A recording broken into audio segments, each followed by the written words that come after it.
Assalamualaikum warahmatullahi wabarakatuh. Perkenalkan, nama saya Elisa Fitri, NPM 1921010252. Saya dari kelas D Hukum Keluarga Islam semester 6.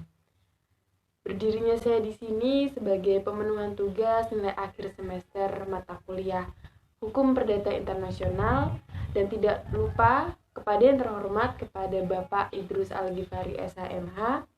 Langsung saja di sini kita akan memaparkan atau menjelaskan beberapa materi dari mata kuliah Hukum Perdata Internasional. Baik, langsung saja kita akan menjelaskan bab pertama yang berjudul Pengertian Hukum Antar Tata Hukum. Istilah Hukum Perdata Internasional atau HPI yang digunakan di Indonesia sekarang ini merupakan terjemahan dari beberapa istilah. Dan di sini bisa kita lihat ada 5 istilah yang menjelaskan tentang HPI, yaitu istilah pertama, Private International Law, yang kedua, International Private Law, dan yang ketiga, International Preference, yang keempat, Droit International Prive, dan yang kelima, Drito International. Privato Hata adalah nama ilmiah yang diciptakan oleh Sudargo Gautama untuk menggantikan sekaligus mencangkup hukum perselisihan, hukum perikatan, dan hukum perdata internasional. Secara ilmiah, lingkup pembahasan hata di Indonesia terbagi menjadi 2, yaitu ada hata ekstern dan hata intern. Hata intern yang menganalisis permasalahan di lingkup nasional akibat adanya pluralisme hukum, yang mencakup hukum antar golongan, hukum antar waktu, dan hukum antar tempat. Sementara itu, hata ekstern adalah nama ilmiah Indonesia untuk menggantikan istilah hukum perdata internasional. Hata ekstern menganalisis permasalahan hukum yang mempunyai unsur asing. Berikutnya yang berjudul titik-titik pertalian. Titik pertalian dapat didefinisikan sebagai fakta-fakta di dalam sekumpulan fakta perkara hukum perdata internasional yang menunjukkan pertautan antara perkara itu dengan suatu tempat atau negara. Dan karena itu menciptakan relevansi antara perkara yang bersangkutan dengan sistem hukum dari tempat itu. Titik pertalian mencakup 2 bagian. Di sini sudah kita paparkan, yaitu ada titik pertalian primer adalah faktor-faktor atau keadaan-keadaan atau sekumpulan fakta yang melahirkan atau menciptakan hubungan perdata internasional. Yang kedua yaitu titik pertalian sekunder adalah faktor atau sekumpulan-sekumpulan fakta yang menentukan hukum mana yang harus digunakan atau berlaku dalam suatu hubungan hukum perdata internasional. Berikutnya bab 3 yaitu prinsip kewarganegaraan dan prinsip domisili. Negara-negara di dunia mengatur 2 prinsip. Pertama, prinsip kewarganegaraan, yaitu status personil atau orang, baik warga negara maupun asing, ditentukan oleh hukum nasional mereka. Kedua, prinsip domisili, yaitu status personil seseorang ditentukan oleh hukum yang berlaku di domisilinya. Pada dasarnya, yang disebut dengan prinsip domisili adalah negara atau tempat yang menetap menurut hukum yang dianggap sebagai pusat kehidupan seseorang, atau yang biasa disebut center of his life. Pengertian hukum domisili ini sesungguhnya berasal dari hukum Inggris. Hukum domisili ini didasarkan pada kediaman permanen seseorang. Berikutnya bab 4 yaitu penunjukan kembali atau renvoi. Masalah renvoi mempunyai pula hubungan erat dengan persoalan kualifikasi. Menurut HPI Indonesia, maka hukum Inggris yang harus diberlakukan untuk mengadili suatu perkara. Adapun tidak semua penulis setuju dengan renvoi. Di sini sudah dipaparkan beberapa alasan mengapa beberapa penulis tidak setuju dengan renvoi. Yang pertama, renvoi dianggap tidak logis. Yang kedua, renvoi merupakan penyerahan kedaulatan legislatif. Dan yang ketiga, renvoi membawa ketidakpastian hukum. Adapun alasan-alasan pro renvoi, yaitu yang pertama, renvoi memberi keuntungan praktis. Yang kedua, jangan bersifat lebih raja daripada sang raja. Yang keempat, keputusan yang berbeda-beda. Dan yang terakhir, harmoni dari keputusan. Kemudian bab 5 yang berjudul kualifikasi.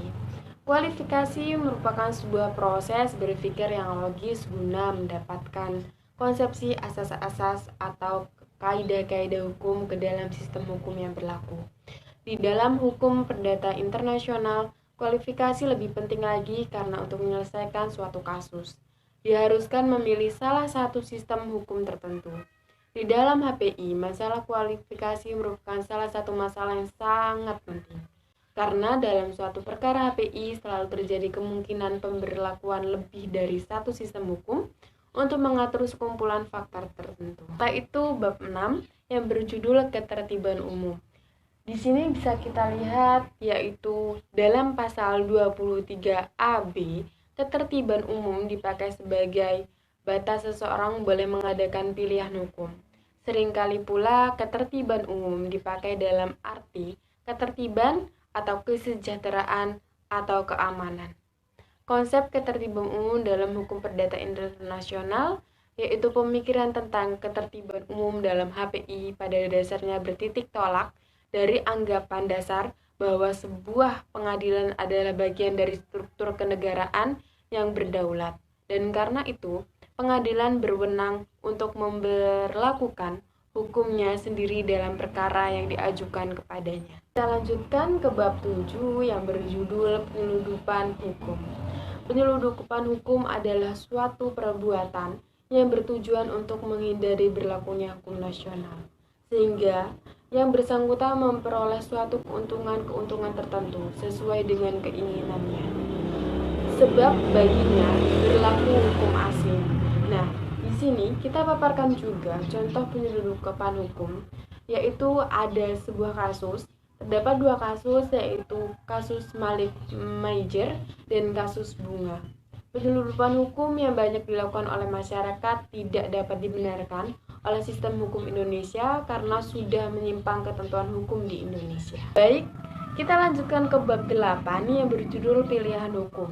Pilihan hukum adalah hukum yang dipilih oleh para pihak dalam kontrak sebagai alat untuk mengimplementasikan kontrak hukum dan untuk menyelesaikan jika terjadi sengketa. Fungsi pilihan hukum antara lain menjamin kepastian hukum dalam menyelesaikan sengketa. Di sini ada 4 pilihan hukum.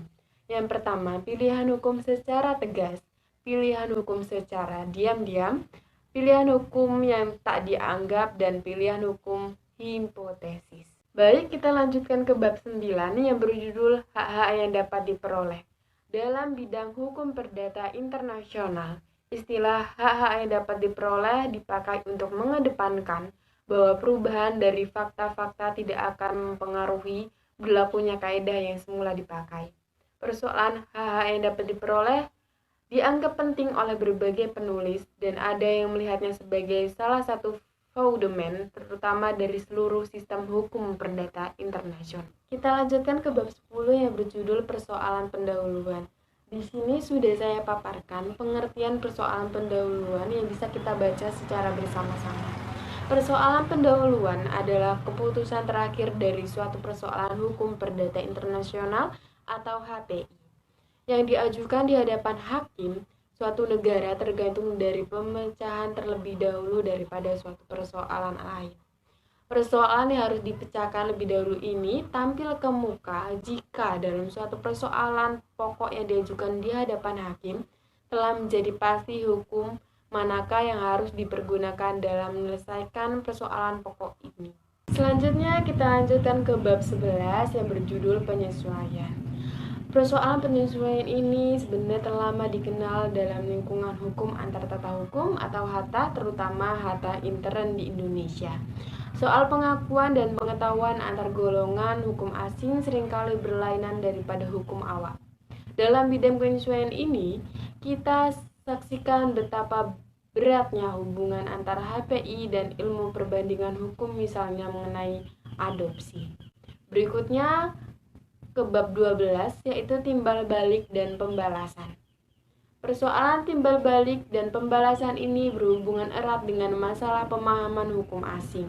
Apabila sudah dipastikan dalam suatu peristiwa HPI, maka bagi hakim yang mengadili perkara bersangkutan belum sampai ia secara konkret selalu sudah dapat mempergunakan hukum asing ini. Selanjutnya kita berada di bab terakhir yaitu bab ke-13 yang berjudul pemakaian hukum asing.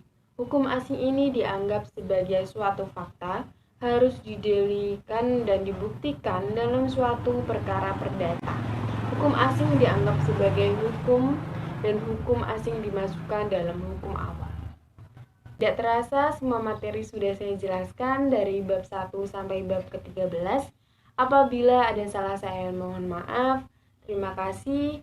Saya akhiri. Wassalamualaikum warahmatullahi wabarakatuh.